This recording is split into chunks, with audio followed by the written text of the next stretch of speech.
Miarabanao tompolasy tompo avy, manaraka hatrany ty fandarina zany malaza ity.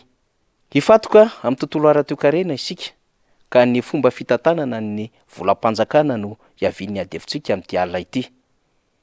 Ohatra vitsivitsy amin'ny alalan'ireo orinasa-panjakana sy orinasa izay mampidi-bola be ao anatin'ny kitapo-bolam-panjakana no entsika amin'ny fandahadiadiana izao fandaharana izao.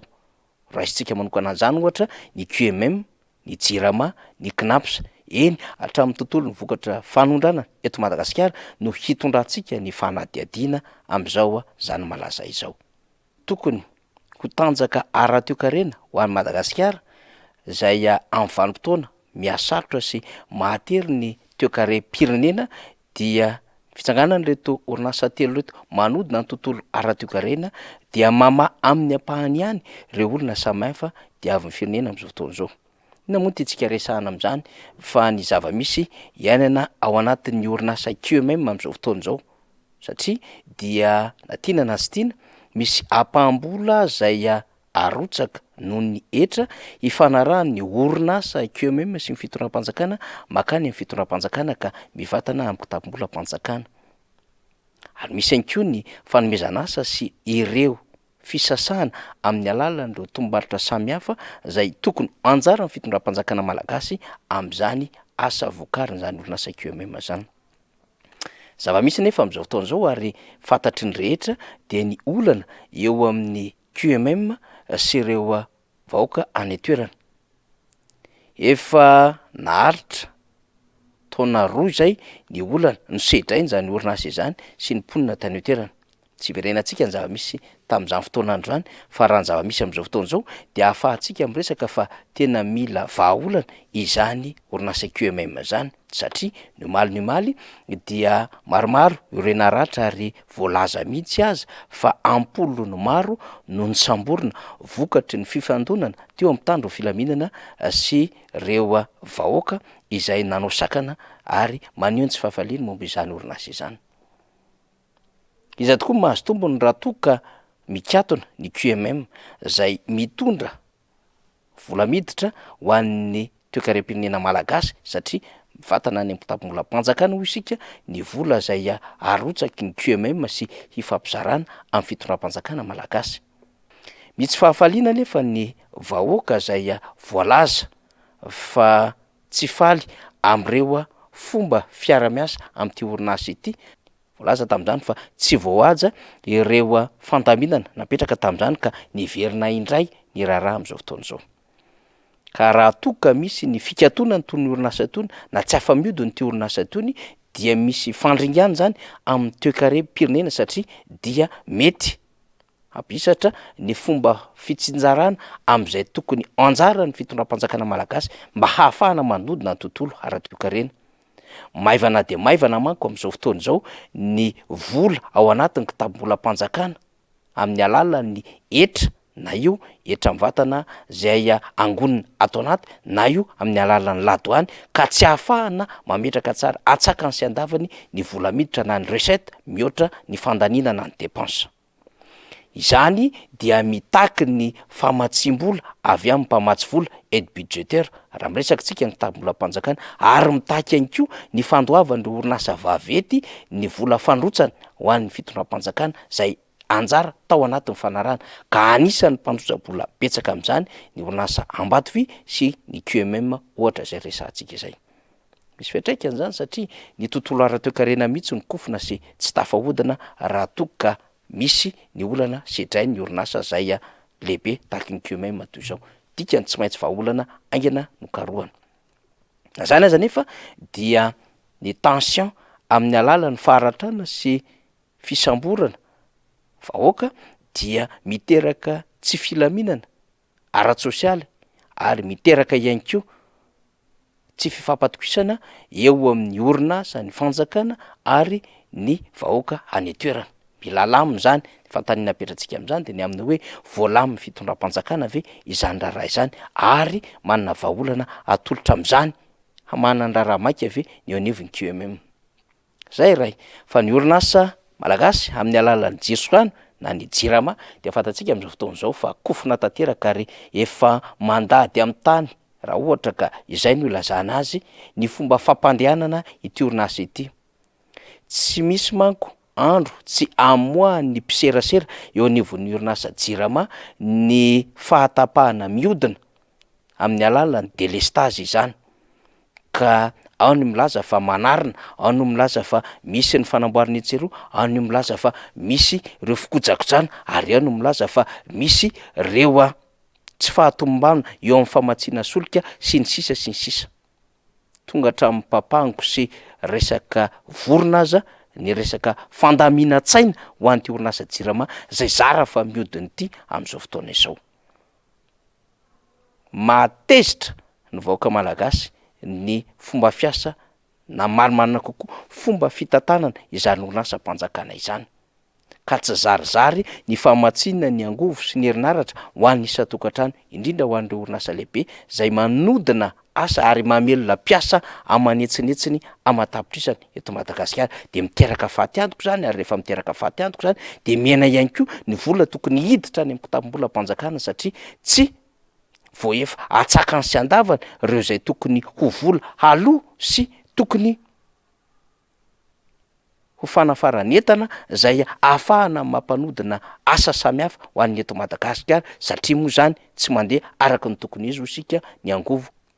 Ny JIRAMA raha teo mandany ny vola mpanjakana amin'ny alalan'ny subvention na fanampiana zay fanomehany fitondram-panjakana isan-taona amin'izany orinasa JIRAMA izany. Ary fahatelo, amin'ny tontolo ara-toe-karena resahantsika ny amin'ny hoe manahirana toerana misy azy ireo amin'izao fotoana izao dia ny zava-misy eo anivon'ny KNAPS.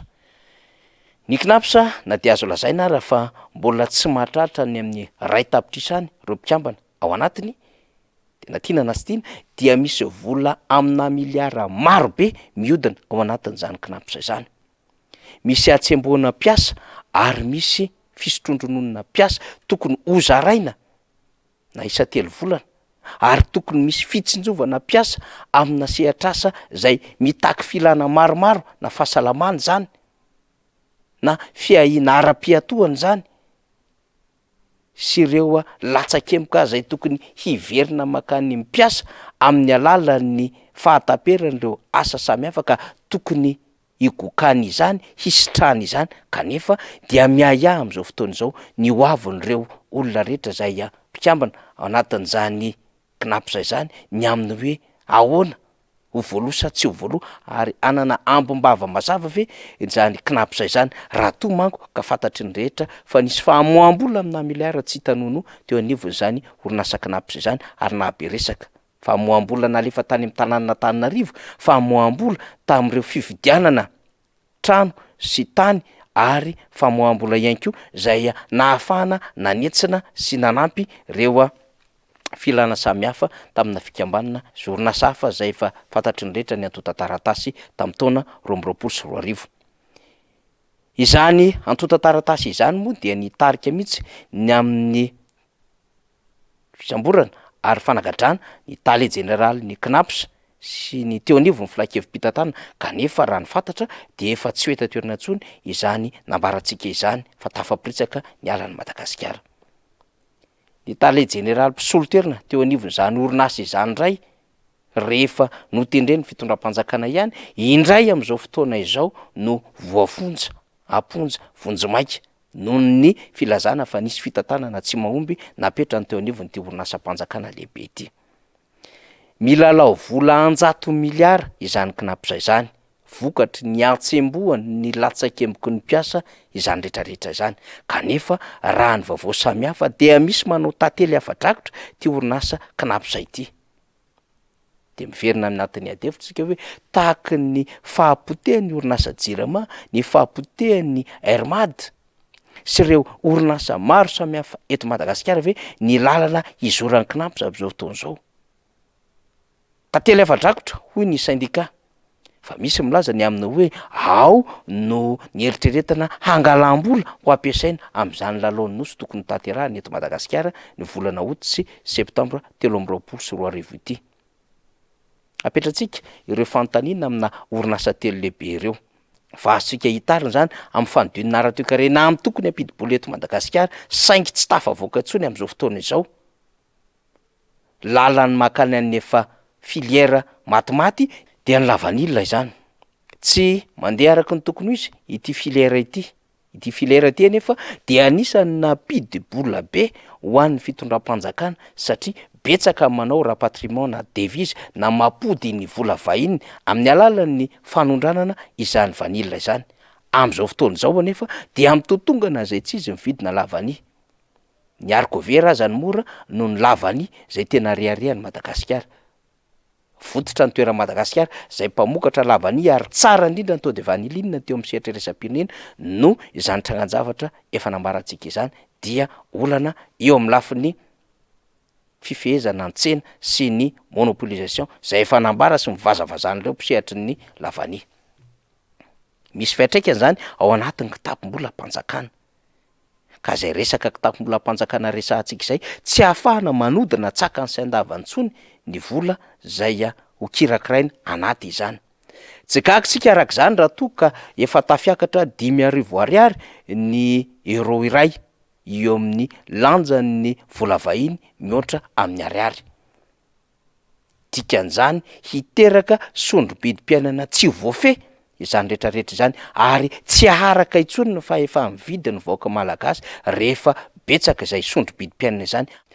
Zany rehetrarehetra izany dia no izahantsika no resahana tato anatin'ity fandarina ity satria ny safidy resaka radio-karena moa itsika ny aminy hoe de mba ahoana zany ny fomba fanodinana zany kitapom-bola mpanjakana izany.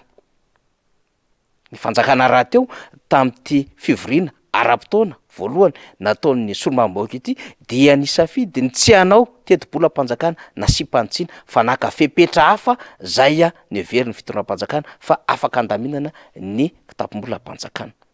Betsaka nefa ireo kirakiram-bola ary betsaka ireo zavatra tsy mihodina tsy mampidi-bola araky ny tokony izy ary miteraka fandaniana kanefa dia tsy ny safidy ny hanao fantsiana am'izay teti-bola mpanjakana 13 zay ny fitondram-panjakana.